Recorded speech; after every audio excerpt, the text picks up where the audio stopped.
Meditation has to be the most effective tool or practice if you want to develop and progress on any kind of spiritual journey that you're on in your lifetime. But I've met so many people who say they don't meditate and they hate meditating or they can't meditate. And I used to hate meditating and I wasn't able to do it very well. But I learned to incorporate it into my life on a deeper daily practice, and it has shifted my journey entirely. But why is it that so many people don't like meditating? And why does it feel so crappy to do when there's this belief that it's a practice that's supposed to bring peace, stillness, and bliss? And the reason why we don't like meditating, besides the obvious part that it's boring and my body doesn't like it and drives me up the frickin' wall, but deeper than that, the reason we don't like meditating is probably a little more puzzling than you think.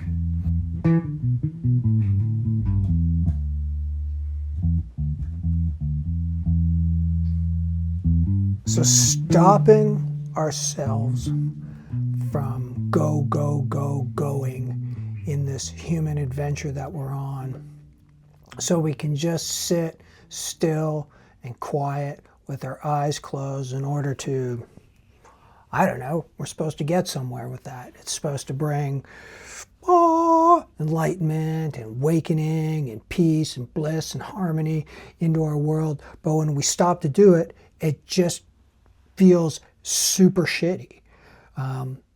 We revolt in like all our systems. Our mind hates it. Our body hates it at first. Everything that's going on inside is like, this is the absolute worst thing I could ever think to be doing. So why am I sitting here still and quiet with my eyes closed? But the reason it feels so lousy has more to do with the reality that we live in and the matrix of being a human being than it is about, say, your own resistance to it. For anybody who has tried meditation and is at this place where, oh my God, I hate that. I'll do anything on this spiritual journey as long as I don't have to meditate. I feel you. I get you. And I've been there myself. But now I meditate every day and it's changed my life. But it does take some perseverance and some dedication. But the wall that we need to break through has more to do with just this matrix reality that we're living in, rather than there's being something wrong with you, or you're not doing it right, or you don't have the discipline. Because look, meditating is sitting still and quiet with your eyes closed. And then all you have to observe is your own processes. And what comes up when we observe our own processes?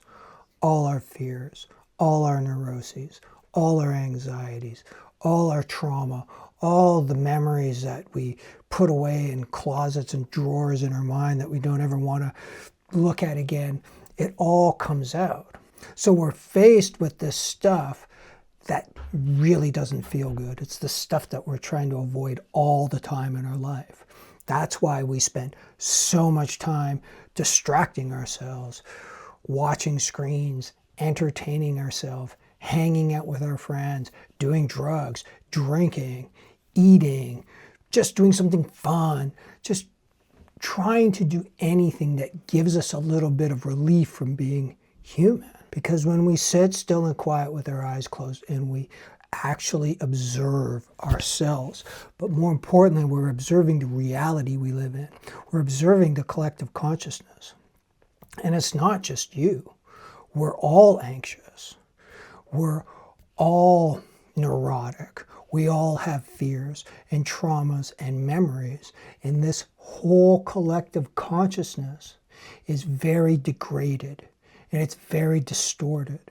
And it's been tens of thousands of years of humanity spiraling downward and downward and downward into this place where separated consciousness has taken hold of us so deeply that we're hateful and we are fearful and we're violent, and our world is filled with injustices and suffering of every description. So not only do we experience that, we experience it with others in the collective consciousness. So to sit still and quiet with your eyes closed in quote-unquote meditation, you're feeling all of that, not just for yourself, but for the whole collective. And our tendency is to run away from it, to drugs, to alcohol, to do something else, to have some fun, to watch some screens, to just anything to kind of get away from it.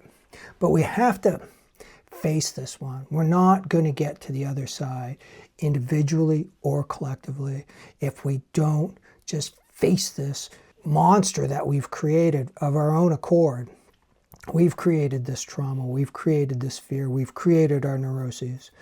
We created the bad memories that we have in our head, in the way we experienced it, in the way we didn't process it well. And with all the responsibility comes all the power for us to shift it. Meditating is a little like stopping the car you were driving. We embody this avatar, this human body with a mind and everything, and we just start driving it right from the get-go. Maybe when we're little babies and infants, we chill a little bit, but we learn to just go. We get up in the morning and we have lists, we have things to do, and we're in go mode all the time. It's like if we were a car, we'd just be driving the car all the time. But we don't ever stop the car. We don't ever just stop the car, get out, pop the hood, check the oil, see what's going on with the engine, check the tires. We don't do that so much as a practice, which is what meditation is. Meditation is just like stopping the car and getting out and looking at the engine and checking the tires. But a lot of the time we do that and we see that we've got 2 flat tires and we got smoke coming out from under the hood, and we just keep driving anyways. We get right back into the driver's seat and we just go. And it's like, I don't care if I got 2 flat tires and something's wrong with my radiator, I'm still going. And that's how we persevere, and we just motor on through with a human life. And we teach each other that skill. We learn from our parents, our friends, we learn at school. We learn to go, go, go, go, and not just to stop. And that's what meditation is, just the art of sitting still and quiet with your eyes closed and observing. And I know it's not easy when we see the energy fields and we see our mind that just incessantly goes and goes and goes, and we're faced with our inadequacies and our anxieties and our fears and all these sides of the human experience that aren't very pleasant. There's a lot of unpleasantness down here. And part of the art of getting through is just learning to accept it and to roll with it. It's like going outside in the rain. And if you go, it's raining, and you just kind of like, you kind of resist it. You have a much different experience when you just go, it's raining, I'm going to get wet, and I'm going to walk around outside, and I'm going to be wet, but it's not going to bug me as much. And there's that skill that is very helpful to apply to your own journey. Just the unpleasantness and the suffering, we just have to learn to just sit with it and do our best to be okay with it. If you got some really intense stuff going on there, that's different.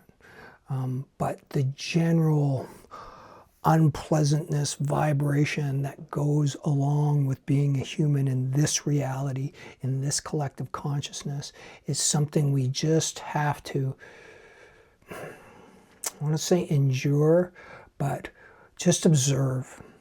It's the neutral observer. It's being a little detached, stepping back from it, not being so claustrophobic with that experience, and doing our best to be okay with the unpleasantness. Good luck, my friends. This isn't an easy journey. You know, we all decided to show up here as 21st century humans, and I hope that this might provide a little bit of ease and soothing to your journey. Hit me up in the comments. I'd love to hear what your experience is like today or has been with meditation. Maybe you're a meditator, maybe you tried and didn't get very far. But I'd really love to hear your experience, and maybe I can help. Good luck, my friends. Lots of love.